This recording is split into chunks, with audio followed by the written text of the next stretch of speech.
प्रदीप जी, मैं एक चीज और बता दूं, मैं दर्शकों को फिर याद दिला दूं, इस तरह की 4-5 पिक्चरें आई हैं जिसको प्रधानमंत्री जी खुद प्रमोट करते हैं। इसमें से कई पिक्चरें जिसको प्रधानमंत्री जी बार बार कहते हैं कि भाई ये पिक्चर देखो। Kashmir files I, Kerala story I, प्रधानमंत्री जी ने कई जगह कहा केरला स्टोरी देखना जरूरी है, केरला स्टोरी। मोदी जी पर पिक्चर जो विवेक ओबरॉय की थी वो 2-2 बार रिलीज की गई, इलेक्शन से पहले, इलेक्शन बाद। आर्टिकल 370 आई, आदि पुरुष आई, बड़े स्केल पे बनी थी आदि पुरुष। लेकिन इस तरह की जितनी पिक्चर है सब बुरी तरह से धड़ाम हुई, मतलब छोटी मोटी धड़ाम नहीं हुई, बुरी तरह से धड़ाम हुई। उनमें क्या क्या नहीं किया गया। तो कभी कभी मुझे एक ये भी लगता है, ये जो भक्त लोग हैं ये केवल व्हाट्सएप और सोशल मीडिया पे रहते हैं, ये पिक्चर भी जाने की जरूरत नहीं समझते हैं। क्योंकि अगर भक्त का कुछ हिस्सा ही भी चला जाए तो ये सब तो पिक्चर सुपर डुपर कई टाइम्स, मतलब दुनिया की सबसे बेहतरीन सक्सेसफुल पिक्चरें होंगी। तो क्या भक्त भी इसको नहीं देखते हैं? एक तो मैं जरा आपसे पूछूंगा, या भक्त का भी एक टेस्ट है, वो एक टेस्ट से नीचे की पिक्चर नहीं देखते हैं? क्योंकि मैं याद दिला दूं, कश्मीर फाइल्स जिसको इतना बेहतरीन कहा गया, पूरे लोग देखे, अलग से स्क्रीनिंग हुई, उसको मैं सिर्फ याद दिलाने के लिए, नादव लैपिड जो थे इजरायली फिल्म मेकर थे, जो इंटरनेशनल फिल्म फेस्टिवल इंडिया होता है उसके जूरी के चीफ थे, और उन्होंने इस पिक्चर को हिंदुस्तान में आके, जब वो पिक्चर को इस एक कैटेगरी में डाला गया था, उन्होंने कहा था कि it is a propaganda movie. और उन्होंने ये भी कहा था कि I am shocked that this was included in the competition category. उन्होंने नहीं कहा था, उनके बाकी जूरी मेंबर्स ने भी कहा था। मैं सिर्फ इस पे आ रहा हूं प्रदीप भाई कि इस तरह की जो जो जिनका एक ध्येय होता है, देयर इज अ पर्पस, और सबको समझ में आता है वो पर्पस है, इस तरह की पिक्चरें तो देश नहीं लेता है। तो पहली चीज, इस तरह की पिक्चरों को बिल्कुल सिरे से खारिज किया जाता है। लेकिन भक्त क्यों नहीं देखते हैं इन पिक्चरों को? जब वो इतना इसका प्रमोट करते हैं, उसका एक 100वां हिस्सा भी अगर भक्त देख लें तो सब पिक्चरें हिट हो जाए। भक्त क्यों नहीं देखते हैं प्रदीप भाई? देखिए आनंद जी, आपका सवाल के 3 पार्ट में जवाब बनते हैं। पहला पार्ट तो ये है कि आपने जो कहा कि भक्त क्यों ये फिल्में नहीं देखते, इसका सीधा सीधा जवाब है सर कि भक्त वो हैं जिनको पर ट्रोल पर ट्वीट 2 रुपए मिलते हैं। मुफ्त देखने के लिए अपनी जेब से पैसा खर्चना पड़ता है, फिल्म देखने के लिए मिलते नहीं है। अगर कंगना रनौत या बीजेपी ये कह दे कि फिल्म देखने के पैसे मिलेंगे या मुफ्त में फिल्म दिखाई जाएगी, फिल्म सुपरहिट होगी, सब भीड़ में लग जाएगी, वहां जेब से खर्चने पड़ते हैं। भक्त वही है जिसको कमाई मिले, जो जेब में जाए, वही भक्त है, इसलिए वहां नहीं जाते फिल्म देखने। भक्ति सिर्फ वहीं तक है। दूसरी बात देखिए, आपने एक बात कही शुरू में कि जिन फिल्मों का नाम लिया आपने वो रिलीज हुई, सब फिल्में रिलीज हुई, सब वन साइडेड थी, तो फिर कंगना रनौत की फिल्म को सर्टिफिकेट क्यों नहीं मिल रहा? ये पूरी, अगर आप इसको ध्यान से देखें तो समझ में आती चीजें। ये फिल्म पहले शायद जनवरी में रिलीज होने वाली थी, इस फिल्म को आगे किया गया इलेक्शन के बाद, जानबूझ के एक जो है वो इसको डिले किया गया। फिर आपको पता है इलेक्शन जीतते ही इस देश में इमरजेंसी को लेकर कितना कुछ हुआ। कंगना रनौत के लिए मैदान तैयार किया जा रहा था। कंगना रनौत को भी ये लगा कि मैदान तैयार हो रहा है और मेरी फिल्म सुपरहिट हो जाएगी, और उन्हें यह भी उम्मीद थी कि प्रधानमंत्री भी इसका प्रचार जरूर करेंगे, जैसे करते हैं, 2-3 फिल्मों का किया उन्होंने, और असर पड़ता है प्रधानमंत्री के बोलने का। लेकिन दिक्कत यह हो गई कि कंगना रनौत ने जो ओवर कॉन्फिडेंस दिखाया उसमें बीजेपी की फजीयत ज्यादा हो गई। बीजेपी को कंगना रनौत को प्रमोट करने की वजह अपने आप को डिफेंड करना पड़ रहा है, क्योंकि उनके बयानात ऐसे हैं लगातार। आज की डेट में प्रधानमंत्री किसी भी हालत में कंगना रनौत की फिल्म को प्रमोट नहीं करेंगे, क्योंकि बीजेपी को बहुत फजीयत का सामना करना पड़ जाएगा। दूसरी बात, अगर आप फिल्मों के नजर से देखिए, ये मेरे पास एक पूरी लिस्ट है, ये bollywoodhangama.com है, बड़ी विश्वसनीय साइट है। कंगना रनौत की पिछली 10 फिल्में डिजास्टर फ्लॉप, एक मणिकर्णिका है जो एवरेज है, बाकी सब फ्लॉप और डिजास्टर है। कंगना रनौत इस वक्त बर्बादी की कगार पे, पैसा उनका सारा लगा हुआ इस फिल्म में। अगर ये फिल्म फ्लॉप हो गई, कंगना रनौत के पास कुछ नहीं बचेगा, उनका जितना कमाया हुआ था, क्योंकि फिल्में कोई हिट हुई नहीं उनकी, सारी फिल्में जो प्रोड्यूस डायरेक्ट की है सब फ्लॉप हो रही हैं, वो भी ये फ्लॉप हो गई, इस पे पैसा ठीक लगाया, तो कंगना रनौत को पता है कि फाइनेंशियली वो बहुत डिस्टेबलाइज हो जाएंगी, उनके पास है नहीं। उनको ऑल आउट जाना था, ऑल आउट जाने के चक्कर में उन्होंने बीजेपी को नुकसान पहुंचा दिया, ऑल आउट जाने के चक्कर में खुद को कंट्रोवर्सी में ले आई और ये सब हो गया। मुझे ऐसा लग रहा है ये जो सर्टिफिकेशन रोकी गई है ये जानबूझ के रोकी गई है। ये कंगना रनौत के की मर्जी से रोकी गई है, ताकि कंट्रोवर्सी थोड़ी सी कम हो जाए जो जिसमें फंस गई है वो, और थोड़ा सा एक हफ्ते का टाइम मिल जाए, थोड़ा बॉयल डाउन हो जाए, कम हो जाए, ताकि हो सकता है प्रधानमंत्री भी शायद कहीं स्पेस लेके इसको प्रमोट कर दे। नहीं तो कम से कम कंट्रोवर्सी से दूर रहेगी तो कुछ होप रहेगी कि फिल्म कुछ चल जाए। ये जानबूझ के डिले किया गया, वरना प्रसून जोशी क्यों नहीं देंगे इसको सर्टिफिकेट? बताइए, प्रसून जोशी के पास पहले भी बतेरी कंप्लेंट्स आई है, क्या एसजीपीसी की कंप्लेंट पहले भी आई है, तब क्या रोके गए थे? नहीं रोके गए थे ना। या किसी और ने भी पहले कंप्लेंट की है, नहीं रोकी गई है।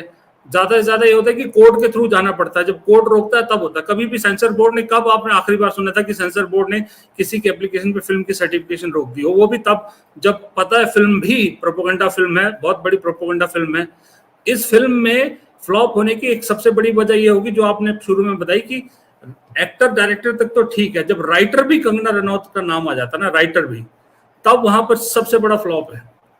कंगना रनौत कितनी पढ़ी लिखी है, कितनी उनकी नॉलेज है, ये आप जिस लेटेस्ट इंटरव्यू की कंट्रोवर्सी की बात कर रहे हैं लल्लन टॉप की, उसी में देख लीजिए। जब वो कहती है कि 60 साल की बूढ़ी, एंकर कहता है कि 67 साल की थी वो जब उनकी डेथ हुई थी, वो फिर भी बार बार 60 साल कहती है। जिस मेन कैरेक्टर को आप लिख रही हैं, जिस पे आप एक्ट कर रही हैं, डायरेक्ट कर रही हैं, उसकी उम्र तक आपको नहीं मालूम कि एग्जैक्ट उम्र कितनी थी जब उनकी डेथ हुई थी, तो आप सोच सकते हैं कि क्या लिखा गया होगा उस स्क्रिप्ट में, क्या चीज उस स्क्रिप्ट में सारी आएगी। और इमरजेंसी की आप बात कर रहे हैं, तो स्टोरी को कहां आप 84 के दंगों तक ले गए, कहां आप उनके जो है हत्या तक ले गए।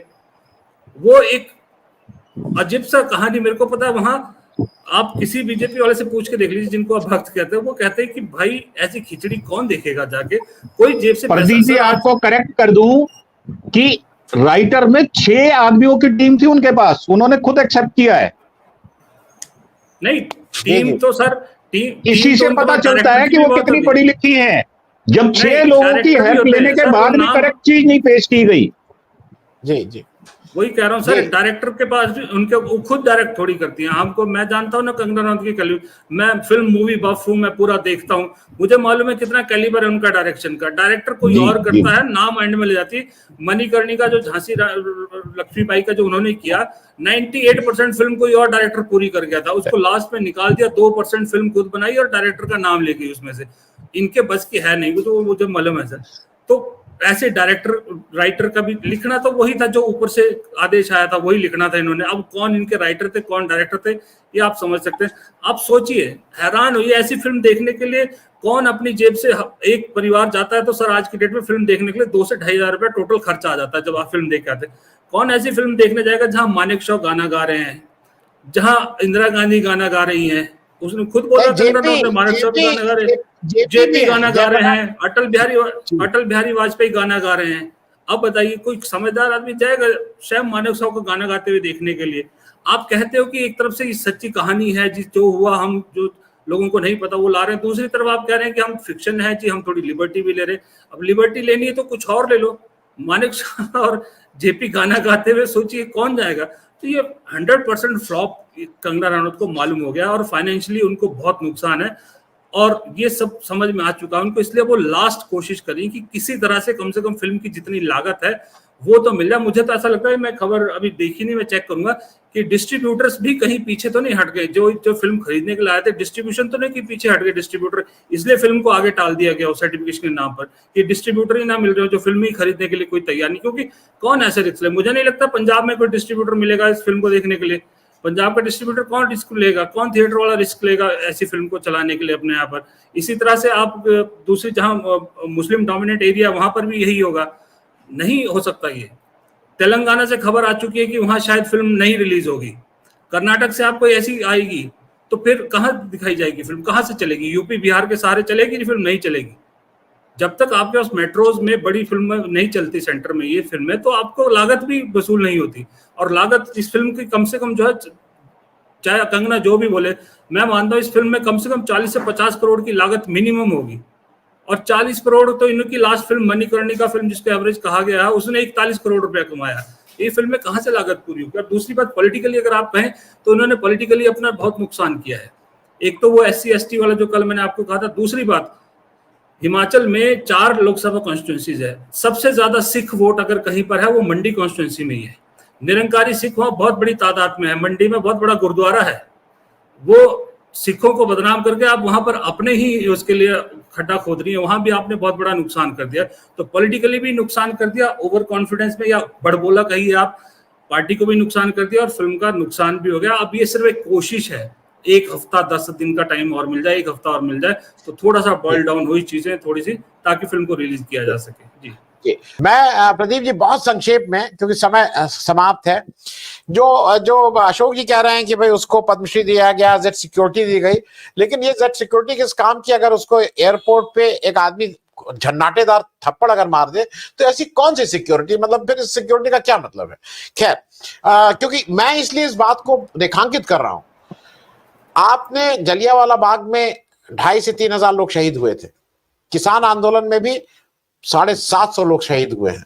ये मत भूलिएगा। अगर जलियांवाला का दर्द, जिस समय हम लोग का वजूद भी नहीं था, अगर उस दर्द और उस गुस्से को आज एक कोई भी एवरेज हिंदुस्तानी अपने मन में रख के घूमता है, तो उस किसान आंदोलन का भी कोई भी व्यक्ति जो वर्थ हिज नेम होगा, इस देश का भारतीय होगा, वो उस दर्द को अपने मन में रख के घूमेगा। मैं इसलिए इस बात को पूछ रहा हूं। कुछ लोगों का कहना यह है कि मोदी जी की तरफ से, जिसकी तरफ इशारा भी कर रहे थे, ये एक सोची समझी रणनीति है कि थोड़ा कंगना को कट्टू साइज भी कर देना है। ये सब लोग ज्यादा ऊपर उड़ा रहे हैं, इनको जरा कट्टू साइज करो, औकात में आने दो, फिर देखा जाएगा। प्रदीप भाई, आपको लगता है क्या ये उधर से इशारा है? क्योंकि उनकी प्रसून जोशी की भी हैसियत नहीं है कि कंगना की पिक्चर को रोक लें, जब तक यहां से नहीं पूछ लेंगे। तो देखिए, कट्टू साइज का तो मुझे नहीं लगता, क्योंकि जब भी वो तो उसको भी कट्टू साइज नहीं करे। राहुल गांधी या गांधी नेहरू परिवार को कोई भी उठ के गाली देगा तो उसको कट्टू साइज नहीं किया जाएगा। बाकी और चीजों पे कर लिया जाएगा, लेकिन उनमें कट्टू साइज नहीं किया जाएगा। लेकिन एक चीज है, आपने एक बात छड़ी थी, मैं छोटा सा बीच में जोड़ रहा हूँ। कल जो आपने माफी वाली बात की शिवाजी वाले पे, पता नहीं क्यों मुझे ऐसा लग रहा है, मैंने कल से लेकर 20 बार वो स्टेटमेंट सुन ली, जब वो माफी मांगता है उसके साथ ही राहुल गांधी को लपेटने के चक्कर में सावरकर की बात करते, तो कहीं ना कहीं वो शिवाजी और सावरकर को कंपेयर कर दिया उन्होंने, एक ही लाइन में कर दिया कल। वो बात पता नहीं क्यों लोग नोटिस नहीं कर रहे, लेकिन कहाँ शिवाजी महाराज और कहाँ सावरकर, अगर आप उसको एक बराबर कर रहे हैं, एक ही तो उस पर तोड़ रहे हैं, तो ये तो बहुत बड़ी बेइज्जती। ऊपर से आज योगी आदित्यनाथ कंगना रनौत को रानी लक्ष्मीबाई, रानी पद्मिनी और उसके साथ कंपेयर कर रहे हैं, मीराबाई के साथ, तीनों के गुण बता दी, कंगना रनौत में तीनों के गुण है। तो ये जो महाशख्सियतों का इंसल्ट की जा रही है, तो फिर हिंदुत्व किससे खतरे में है? इनसे खतरे में है या बाहर वाली ताकतों से खतरे में? सबसे पहला सवाल तो है। दूसरी बात, तो दया सिंह जी ने जो बात की ना, मैं उसको थोड़ा आगे ले जाता हूं, थोड़ा इमोशनल क्वेश्चन पे जाऊंगा कि भाई, मैं अभी बेटे को यूनिवर्सिटी कॉलेज में छोड़ के आया हूं, फर्स्ट ईयर कॉलेज में उसका है सर। पंजाब, हिमाचल और हरियाणा, तीनों ये एक दूसरे से बड़े जुड़े हुए हैं। जैसे वो कहते हैं ना, रोटी बेटी का रिश्ता है, खास करके पंजाब और हिमाचल में बड़ा है। जब कंगना रनौत ने महाराष्ट्र में कंट्रोवर्सी की थी, तो वहां जो महाराष्ट्र में कुछ लड़के रहते थे, हमने उनसे बात की, उन्होंने कहा था थोड़ा सा माहौल हमारे लिए खराब हो गया है, जिस तरह से नॉर्थ इंडियन को लेके की जाती है उसी नजरिए से हमको भी देखा जाने लगा है। अब वो चीजें सुधरी। अब अगर कहीं पंजाब और हिमाचल में ये इस कंगना रनौत जैसे लोगों की वजह से टेंशन होती है, तो सर बहुत गड़बड़ हो जाएगी।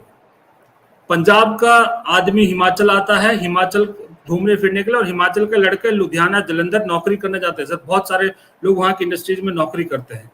उनका क्या होगा कंगना रनौत की पॉलिटिक्स के चक्कर में? और सबसे बड़ी बात, अनुराग ठाकुर का सारा बिजनेस पंजाब में है, सबसे पहले तो उनको बुरी बिस्तर उठाना पड़ जाएगा अगर यहाँ टेंशन होगी। तो ये चीजें, इसलिए इन लोगों को रिक्वेस्ट मैं करता हूँ सबसे कि इन लोगों को तवज्जो नहीं देनी चाहिए, ऐसे लोगों पे डिस्कशन होनी नहीं चाहिए। हमें इस पे इग्नोर करेंगे जितना बेटर है, नहीं तो ये माहौल खराब करने के लिए एक काफी था बिधोड़ी गया, तो अब दूसरी बिधोड़ी आ गई है। ये बिधोड़ियों के चक्कर में पड़ेंगे तो सर मामला थोड़ा सा गड़बड़ी लगेगा। जी।